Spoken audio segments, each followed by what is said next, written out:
Next will be Mr. Brian Gonzalez of goodgovernment.ph. Tama ba? Mr. Chair, Senator Win Gatchalian, members of the Senate Committee on Finance, the Committee Secretariat, friends from civil society, good afternoon. GoodGov.ph is a national youth-led network of good governance advocates in the Philippines. Our organization is specifically dedicated to the pillars of policy advocacy, education, community building, and civic engagement. We are also a new entrant in the budget advocacy, recognizing that the national budget is the best expression of our development aspirations. Our organization would like to thank the Senate Committee on Finance for inviting young people to participate in its public hearing with civil society organizations on the national budget process. While we were not able to come up with a PowerPoint presentation, we hope to submit a comprehensive policy proposal after this hearing. The youth have a huge stake in the outcome of the national budget process, as young people comprise a significant segment of the electorate and the labor force. From debt servicing to the delivery of basic social services and public infrastructure, our national budget will sit on the shoulders of the youth, who are authors, partners, and beneficiaries of national development. With that in mind, GoodGov.ph welcomes the Senate's ongoing efforts in making budget legislation more transparent, accountable, and participatory. As one of the first civil society organizations to be accredited by the House of Representatives to observe its deliberations on the national budget, our organization, along with several other groups advocating for youth development, participated in several House committee and plenary hearings on the national budget. As we extend the same commitment to the Senate and reflect on our recent experience at the Batasang Pambansa, GoodGov.ph joins our friends and colleagues in civil society in submitting the following recommendations to the Senate for its consideration. That the Senate Committee on Finance invite civil society organizations, including youth-led and youth-serving groups, as resource persons in its deliberations on the annual national budget without prejudice to their juridical personality. That the same committee establish mechanisms for gathering and processing feedback from civil society organizations, including but not limited to online messaging channels and regular town halls and check-ins with CSOs. Unfortunately, parang twice na ata nagkaroon ng meeting between CSOs and the Committee on Appropriations sa House of Representatives. That the schedules of all committee and subcommittee hearings of the same committee be disclosed to the public in a timely manner, since at times, actually frequently, late na po na-disclose sa amin ang schedule ng mga committee hearings, especially yung pinaka-recent po na mga budget amendment review subcommittee hearings. Also, that the Senate ensure the full implementation of Senate Concurrent Resolution Number 4 by publishing all budget-related documents in a timely manner and in a comprehensive and machine-readable format. That the Senate work with the House of Representatives in opening up Congress's bicameral conference committee hearings on the national budget. That the Senate work closely with civil society organizations in capacitating national and local groups towards meaningful participation in the national budget process and promoting public awareness on the said process. Actually, maganda nga rin po na ma-raise dito yung mga innovations na nakikita rin po natin sa iba't ibang mga universities, mga research universities na ginagamit na po ang artificial intelligence. Kasama na po dyan ang aking alma mater po, ang NCPAG, na meron na pong mga in-introduce na AI interventions para po makrunch ang data po from the national budget. The institutionalization of these reforms through amendments to the rules of the Senate or via legislation will be crucial to their sustainability.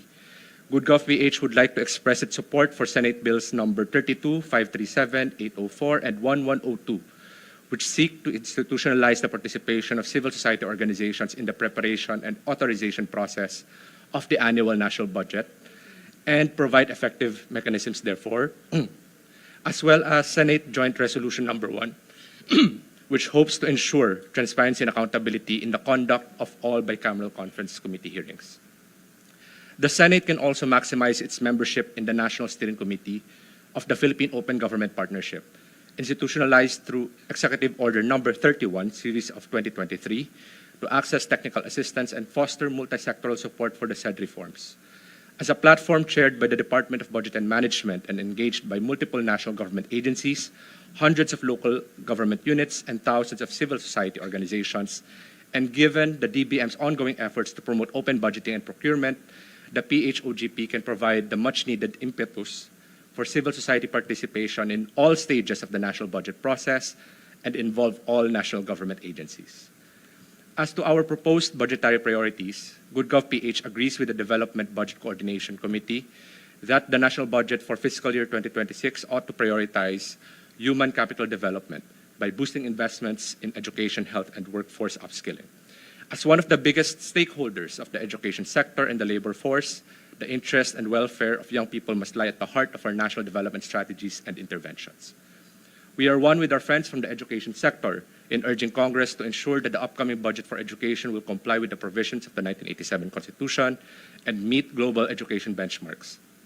Sustained support for youth employment programs, from the special program for employment of students to the government internship program, for our young workers and professionals, the very products of our education system, as well as young people coming from beneficiary households of our various financial aid and social protection programs, is likewise crucial. GoodGov.ph would also like to take this opportunity to stress the importance of locating the civic dimensions of youth development within the broader framework of human capital development. The economic productivity and social welfare of the youth and their civic engagement are complementary, but much has yet to be done for this nexus to achieve its full potential for national development.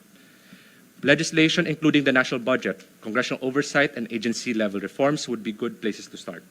For one, GoodGov.ph would like to urge Congress to thoroughly assess the youth development programs of the National Youth Commission. For fiscal year 2024, the said agency was reported to have underutilized its budget, having disbursed only 86.3% of its budget, though it received a very satisfactory mark in the latest annual performance review of the Department of Budget and Management. Interior and Local Government Secretary John Vic Remulla explained that this was due to supposed quote-unquote excesses in their budget allocation, mostly originating from amendments in the General Appropriations Bill. Our organization would like to argue that such quote-unquote excesses could have been devoted to various youth development programs, including but not limited to social accountability mechanisms aimed at ensuring transparency and accountability among Sangguniang Kabataan officials, such as the Seal of Good Youth Governance and third-party monitoring, and interventions geared towards strengthening our local youth development councils. These are well within the policymaking mandate of the Commission, as these best practices co-developed by youth organizations, national government agencies, and local government units support the implementation of Republic Acts No. 8044 and 10742. Furthermore, existing programs under the NYC, such as the Youth Organization Registration Program, can be used to facilitate the participation of registered youth-led and youth-serving organizations in the preparation of the said agency's proposed budget. Such intervention would not only ensure that the agency's budget is fully utilized and its impact more attuned to the actual needs of the Filipino youth, this would also introduce our youth-led and youth-serving organizations to the national budget process, paving the way for the meaningful participation of young people in their government's proposed budget. Lastly, GoodGov.ph hopes that Congress, through legislation, including the national budget, or through its oversight, can help facilitate the strengthening of our civic education curriculum. Aside from reviewing our existing curricular program and integrating therein people's participation, social accountability, and anti-corruption, extracurricular programs and volunteer opportunities are crucial to learner appreciation and practice of civic engagement. This would entail a thorough review of lesson delivery, instructor capacity, and the impact of existing citizen mobilization programs such as the National Service Training Program and the volunteer programs of the Philippine National Volunteer Service Coordinating Agency. Our organization is confident in the support of the Senate Committee on Finance for genuine youth participation in the national budget process and the broader universe of political decision-making in the country. Deliberations on the national budget speak to the future, and though young people comprise around 30 to 40% of the population, we are 100% of that future. Maraming salamat po.